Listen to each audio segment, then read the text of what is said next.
Hello and welcome to the Raw podcast brought to you by the Sunderland Echo. My name's Joe Nicholson and I'm joined by my fellow Sunderland writer, Phil Smith, following the end of the January transfer window. And it was a busy end to the window for Sunderland in the end, with a couple of new signings and some departures as well. Phil, how are you feeling after all of that yesterday? Yeah, quite tired, as people can probably tell if they're watching this. So apologies if I look a little worse aware. Yeah, it was a long day. It was a bit of a mixed day, I think. I think obviously the business that Sunderland's done looks pretty solid to me. They've obviously added some exciting talent as well, but it definitely didn't have that final flourish, didn't it? I think most fans were pretty happy with the business that had been done. But I think everybody was hoping that maybe that player who you felt could really shift the needle and turn this into a proper sort of top six contender, if you like, never really arrived. Obviously, with Keith Moore going to Ipswich and Ahmad, staying at Man United, which of course we all knew was likely to happen. But I think everyone hoped maybe someone could pull a rabbit out of the hat. So yeah, in the end, it was a busy window, but it wasn't one that's really transformed Sunderland's prospects, I don't think. I think they've added some exciting young players to the group, as they kind of always do. But, the interesting thing about it is that I don't think it's going to change sort of Michael Beale's starting 11 a great deal in the weeks ahead. So, yeah, quite a difficult window to assess. I think there'll be some mixed opinions out there today, some excitement about the players that have come in, and maybe a little bit of disappointment that when you see the likes of Ipswich and Hull City really seemingly push the boat out, that Sunderland haven't been able to bring in that calibre of experience sort of championship campaigner. But, we know they're high risk, high reward deals. And yeah, Sunderland have almost doubled down on what they do. Mm-hmm. Well, I'll just start by reading out the list of the deals that did get done in January from Sunderland. So it was 3 new signings. Leo Yelder came in from Leeds and winger Romain Mundell came in from Standard Liège. They were both permanent deals. Callum Styles joined Sunderland from Barnsley. That was a loan with an option to buy. And then in terms of outgoings, Alex Pritchard signed for Birmingham on a permanent deal. And there were a few loan departures as well. Jewison Bennett, Eliza Mayenda, Nectar Triantis, Jay Matete, and Jack Diamond all leaving on loan. So you touched on it there. Do you think it leaves Sunderland in a stronger position than at the start of the month? Or with Pritchard going, they've lost a key player there. Where do you think it leaves them kind of ahead of the second half of the season? I think, in total honesty, I think it pretty much leaves them where they were at the start of the window. I don't think they're noticeably stronger. I don't think they're noticeably weaker, is my opinion on it. I think that I like the addition of Leo Yelder, but obviously he's arriving at the club to kind of initially cover Adjie and Dennis Erkin's injury issues. So I think that's a sound bit of business, a player who has championship experience, but it's not just a short-term fix. He obviously offers something in the long run as well. Styles, again, we wanted some midfield depth, and Styles brings that. Is he kind of the holder midfielder I think a lot of people wanted? He's probably not, but I can see that he brings versatility. And he's played a huge amount of games at international and club level now as well, to his credit.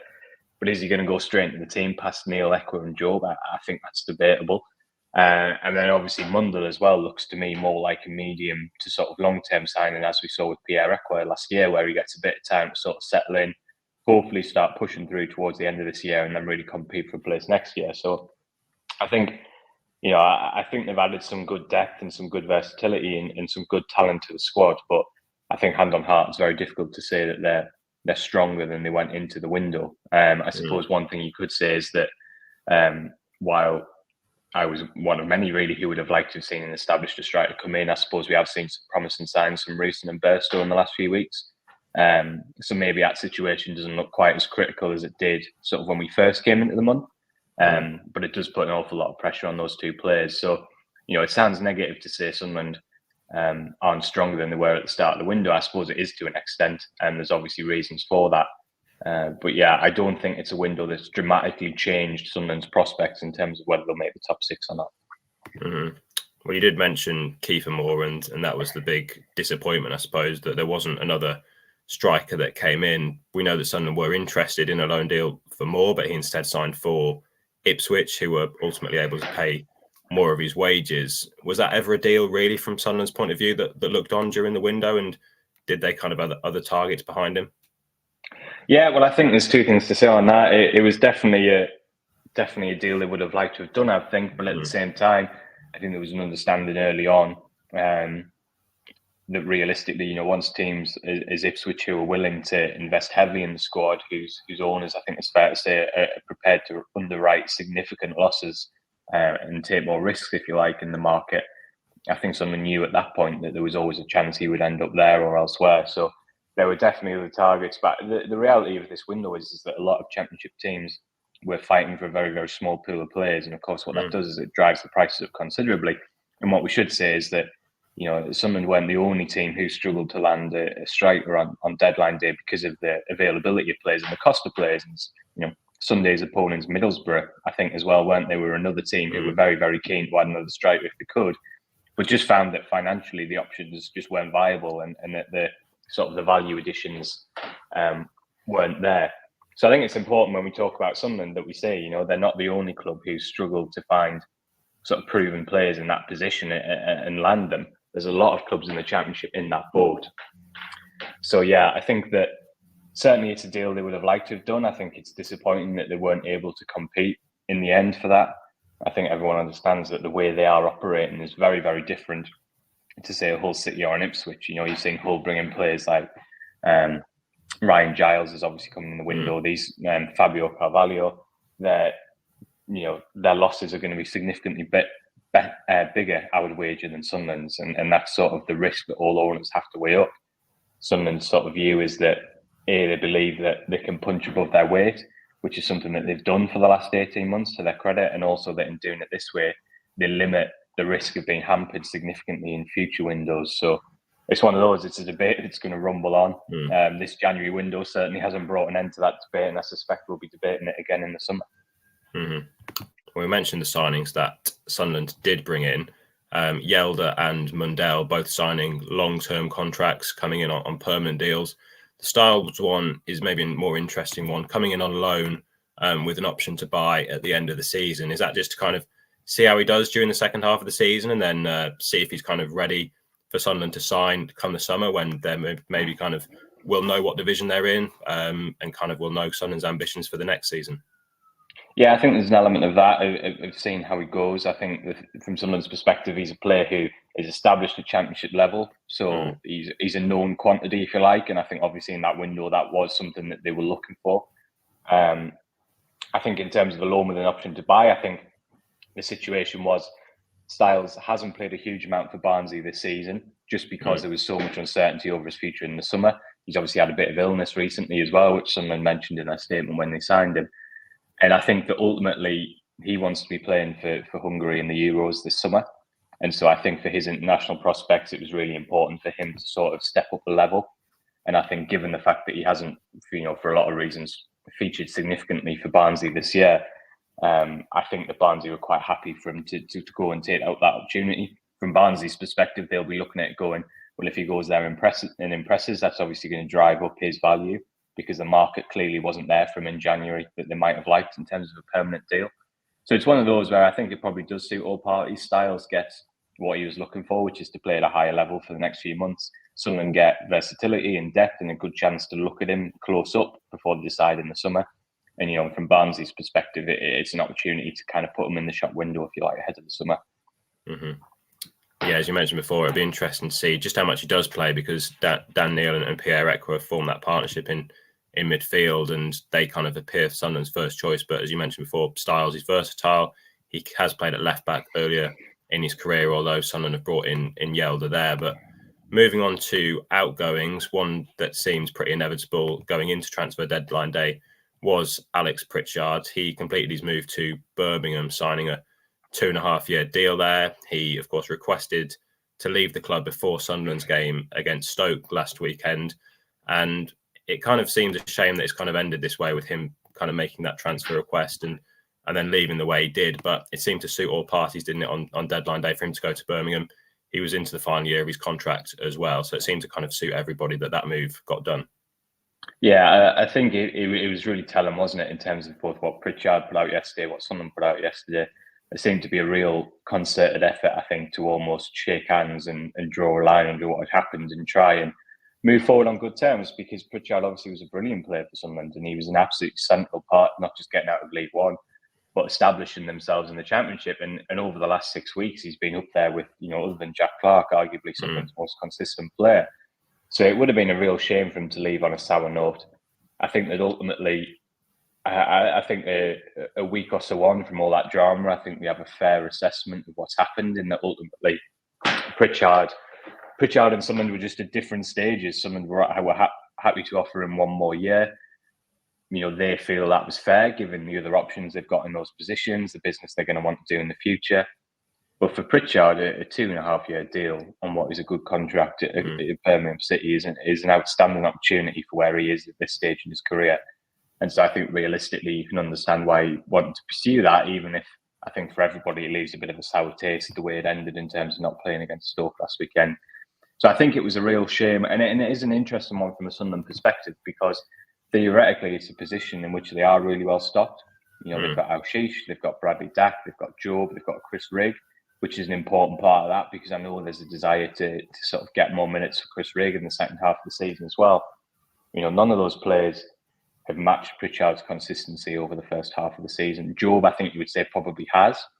But realistically, at his age, there is going to be a limit on how much football he can play. So while I can understand from everybody's perspective why that deal happened and why it escalated as quickly as it did, I think you have to say that it does definitely leave Sunderland with a bit of a challenge in the weeks ahead. We know they played with that more of a 4-3-3, didn't they, last week, with a 4-2-3-1 with Job and Ekwah high up the pitch. Will they do that more in the interim with Pritchard's absence? I wouldn't be surprised if they did, because that's definitely a hole in this team. Mm-hmm.